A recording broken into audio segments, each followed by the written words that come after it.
ชีวิตเฮามันสั้นแต่เรื่องให้เครียดมันหลายคักเรื่องคนเรื่องงานเรื่องขี้ปากไผ่กระโบหูมื้อนี้ผมมีคำเดียวสิครับคำว่าสร้างมัน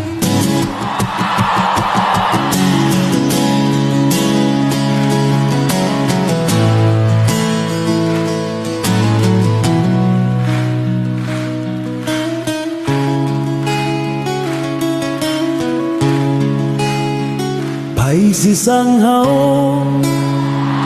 ก็สร้างเขาไผสินินทาก็สร้างปากเขาเฮาห้ามบ่ได้เฮาบ่ได้เกิดมา